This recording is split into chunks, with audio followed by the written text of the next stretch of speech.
Welcome back student. आते हैं national income. National income किसे कहेंगे? डोमेस्टिक में हम लोगों ने देखा था कि हमारी टेरिटरी के अंदर जो भी इनकम की जाएगी, और किस टेरिटरी के अंदर? ज्योग्राफिकल टेरिटरी नहीं, पॉलिटिकल टेरिटरी, पॉलिटिकल बाउंड्री के अंदर जो भी इनकम की जाएगी वो हमारा डोमेस्टिक इनकम है। फिर नेशनल इनकम किसे कहेंगे? नेशनल इनकम निकालने के लिए हमारी टेरिटरी में इनकम हो रही है और इसमें बहुत सारी कंपनीज हैं, बहुत सारे प्रोडक्ट का प्रोडक्शन हो रहा है और उससे इनकम हो रही है। अब हम देखते हैं कि हमारे देश में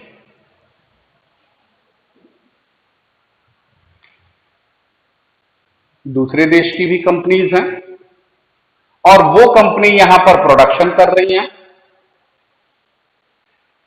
और यहां पर इनकम जनरेट कर रही है, और वो इनकम हमारे डोमेस्टिक का पार्ट हो रहा है।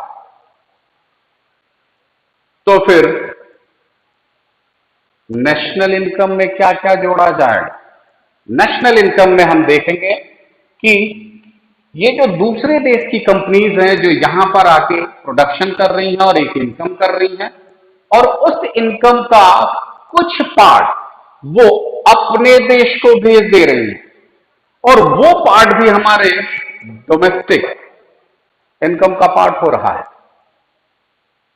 बट यहां पर ये रॉन्ग कैलकुलेशन हो जाएगी, क्योंकि इनकम का कुछ पार्ट तो उन्होंने अपने देश में भेज दिया है। तो नेशनल के काउंटिंग करने के लिए हमें जो देश की कंपनी इंडिया टेरिटरी में इनकम कर रही है और उसका कुछ पार्ट अपने देश को भेज रही है, उसी तरह उस दूसरे देश में भी कोई इंडियन कंपनी होगी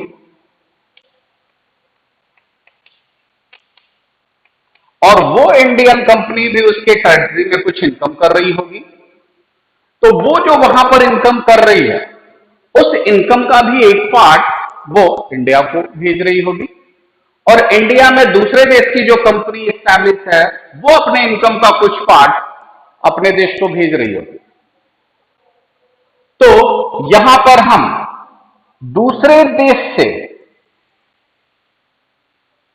जो इनकम हमारे देश को, दूसरे देश में हमारी जो कंपनी है वो अपनी इनकम का कुछ पार्ट जो हमारे देश में भेज रही है, और हमारे देश में जो दूसरे देश की कंपनी है वो अपनी इनकम का कुछ पार्ट दूसरे देश को भेज रही है।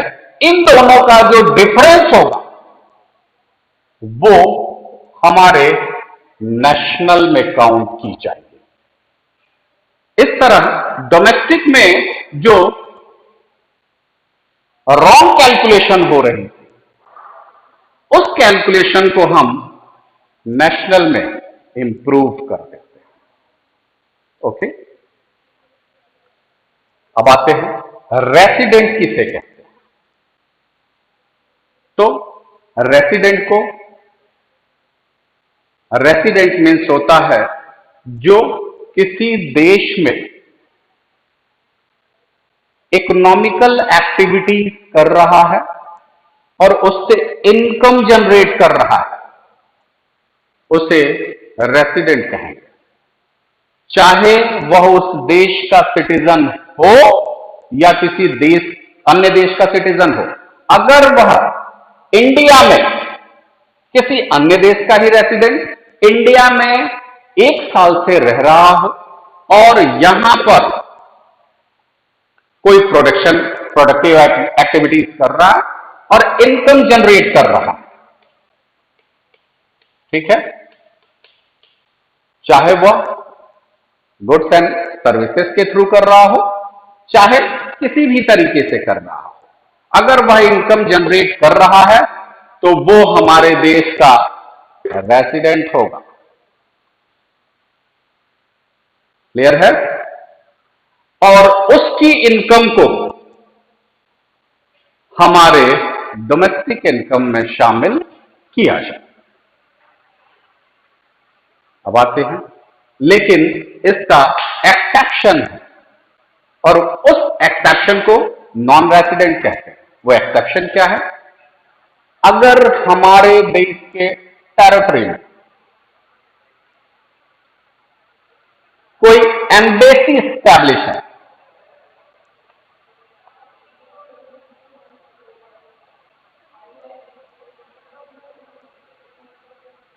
एम्बेसी किसे कहते हैं?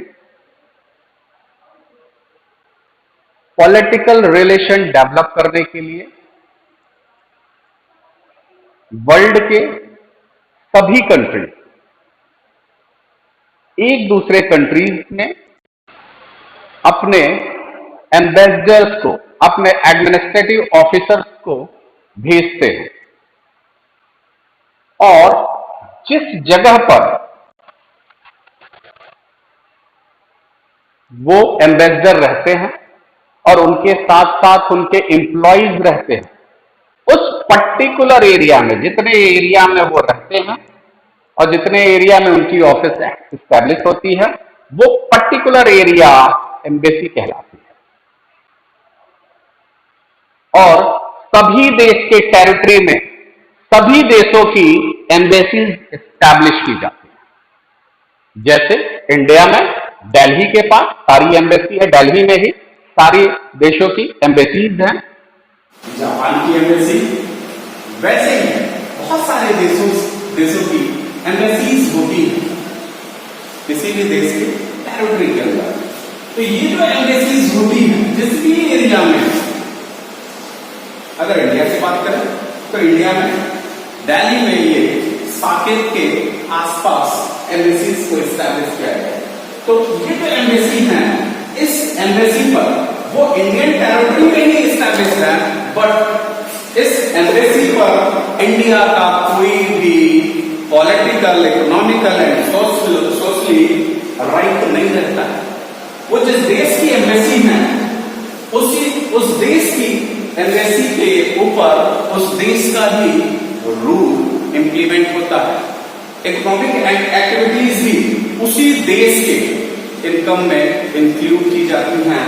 मीन्स अगर कोई एम्बेसी भारत में है तो उस एम्बेसी में कोई इकोनॉमिकल एक्टिविटीज की जा रही है तो वो इंडिया के डोमेस्टिक या नेशनल इनकम का पार्ट नहीं होगा, वो एक्सक्लूड किया जाएगा।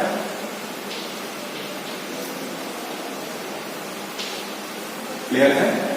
यानी कि जितनी भी एम्बेसीज हैं, उस एम्बेसीज के इकोनॉमिक एक्टिविटीज को जिस देश में वो एस्टैब्लिश की गई है उस देश के इनकम में इंक्लूड नहीं किया जाएगा। Next, international institute.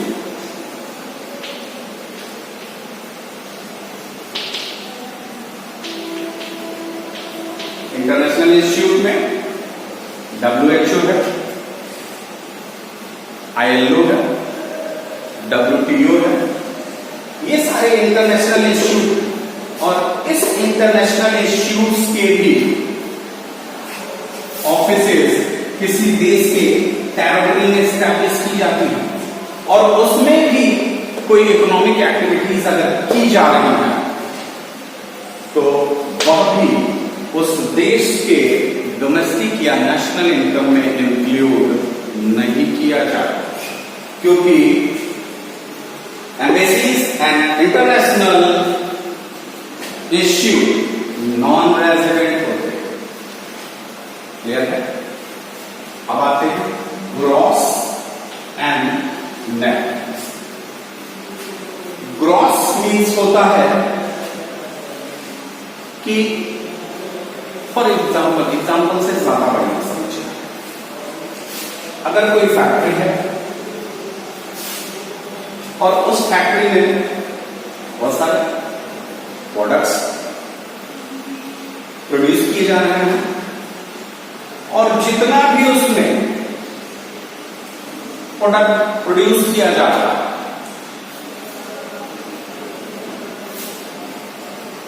उसका जो इनकम होगा वो हमारी इनकम में इंक्लूड होगा।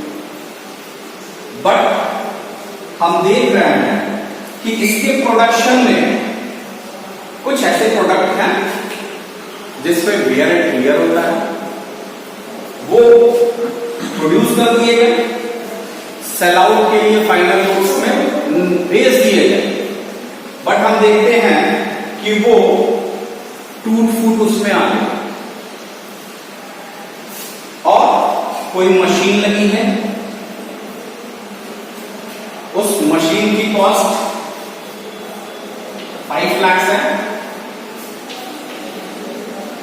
लेकिन वो जब किसी भी कमोडिटीज का प्रोडक्शन कर रही है तो धीरे धीरे इस मशीन में भी घिसावट आ रही है और उस घिसावट की वजह से उस मशीन की कॉस्ट डे बाय डे कम होती जा रही है। इसी घिसावट को ही डेप्रिसिएशन है। तो अब यहां पर हम समझते हैं कि जो भी हमारे देश में प्रोडक्ट्स निकल रहे हैं और उन सभी प्रोडक्ट्स की एक इनकम हो रही है, वो इनकम हमारे कंट्री के इनकम में शामिल किए जा रहे हैं। बट हम देख रहे हैं वो इनकम हमारे देश में शामिल किया जाता है, इसी को हम ग्रॉस इनकम कहते हैं। बट वियर एंड टियर से और मशीनों में घिसावट से उसमें डेप्रिसिएशन होता है। तो जितने वैल्यू की घिसावट हुई है, जितने वैल्यू का इस प्रोडक्ट में वियर एंड टियर हुआ है, उस वैल्यू को अगर हम माइनस कर दें तो उसी को नेट कहेंगे और जो वैल्यू वियर एंड टियर से और घिसावट से कम हो रही है उसी को हम डेप्रिसिएशन कहेंगे। क्लियर है? तो आज के लिए इतना ही। Rest of parts next video में नेक्स्ट वीक हम लोग देंगे। यहां तक अगर कोई भी प्रॉब्लम आती है तो आप पूछ सकते हैं।